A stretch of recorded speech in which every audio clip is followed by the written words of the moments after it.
What is up, everyone? Welcome back to youtube.com/DyllonKG, and today we're talking about HEXY and his best of the best tournament, of course, specifically discussing how one certain content creator made some rather oddball killer picks that threw everybody for a loop. Now, if you guys want to go check out, obviously go to twitch.tv/HEXY or check out his YouTube. Both are linked in the description below if you guys want to watch the tournament. But if you're not familiar with Dead by Daylight tournaments, the top killer picks are generally Spirit, Nurse, and Hag, as these killers can circumvent pallet loops, move quickly, and split pressure very quickly. But Otzdarva is known as a man who writes his own rulebook with regards to Dead by Daylight, picking both Wraith and Plague to secure his team's position in the grand finals. But why did these plays work? Well, there's a bit of a setup and a story that we have to tell here. Now, during these tournaments, Nurse, Spirit, and Hag are usually picked. Rancor, Noed, Pop, Goes the Weasel, Hex Ruin, and Corrupt Intervention are the most common perk picks as well. And to some degree, during Ott's first match, he sticks to this, running Corrupt Intervention and Noed on a Hag. But he instead runs Franklin's Demise, perhaps to reduce the amount of destroyed traps via flashlight or heals via a medkit, and he runs Sloppy Butcher. Sloppy Butcher, of course, slowing down healing actions by 20%, so as he hits survivors and then returns to his web of traps, people are going to take longer to heal rather than immediately sitting on gens. And his odd build here with the Hag works out well for his team, the Gentlemen, against the Shift W gamers, as the teams end up tying up their point totals, requiring a rematch. During the second round, as killer, Otzdarva picks Pyramid Head, running Hex Ruin, Corrupt Intervention, Noed, and Hex Retribution.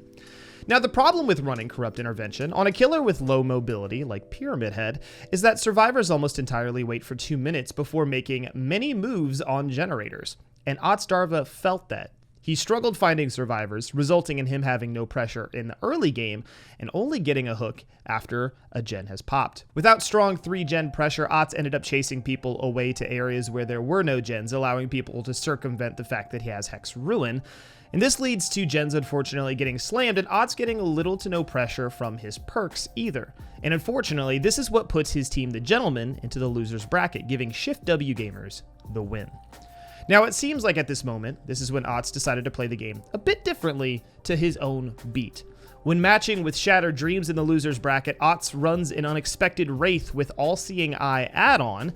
He knew that against the Shift W team, he had issues finding survivors in the early game, and he was not making that mistake again. So while cloaked, he could see survivors' auras and was instantly in chase. Otz immediately drags his hook to a 3-gen in the corner of the map, knowing it will force at least one survivor off of a gen for the unhook, and allow Hex Ruin to regress gens while they're doing so. And of course, with the All-Seeing Eye, his Wraith immediately finds somebody else. His Wraith also brings Hex Haunted Grounds to hopefully protect his Ruin, as Haunted Grounds spawns 2 totems on the map, and when cleansed, allows him to down someone with 1 hit. He also brings Play With Your Food, allowing him to speed up after breaking chase with Obsessions. Otz knew that speed was incredibly necessary, and he compensated, as opposed to his Pyramid Head match. Now, after downing his first survivor, he immediately finds another, downs them, and hooks them. Typically, in this tournament, we've seen some killers that will get somebody on their second hook and camp them out until they're dead to take a member of the 4-man survivor team out. Otz, however, decided to split the pressure and keep people unhooking and healing as long as he could. Couple this with his incredibly effective chasing strategies and the Wraith add-on, Shattered Dreams could not stay on gens long enough, allowing Otz to get 9 hooks in the game and 3 different deaths. And with their first loser's bracket win confirmed, the Gentlemen and Otz played a tight game with Spirit, with Hex Haunted Grounds protecting his Ruin again, and Monitor and Abuse for the element of surprise. There wasn't any particularly surprising gameplay here, but the perks are important and the consistency is important. And when the Gentlemen ran it back to face Shift W gamers for the final time, Otzdarva picks Plague.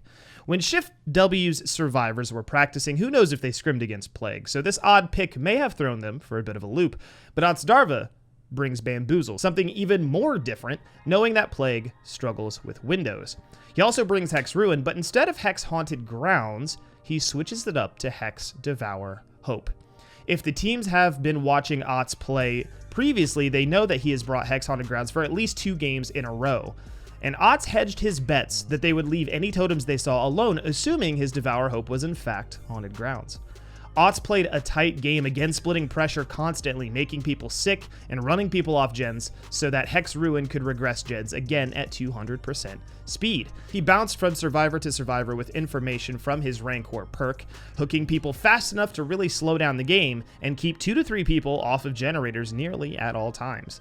The difference with Plague is that 6 survivors can immediately heal by drinking from the fountain if they're sick. And this could apply a lot of pressure to killers like Plague, but Otz planned for this. Towards the middle of the game, Otz began drinking constantly from these pools to get his corrupt purge, and he did this for 2 reasons: constant damage and death hooks, but also to mask his Devour Hope. By this point, Devour Hope had not been cleansed, and after 3 stacks of Devour Hope, you can one-hit survivors.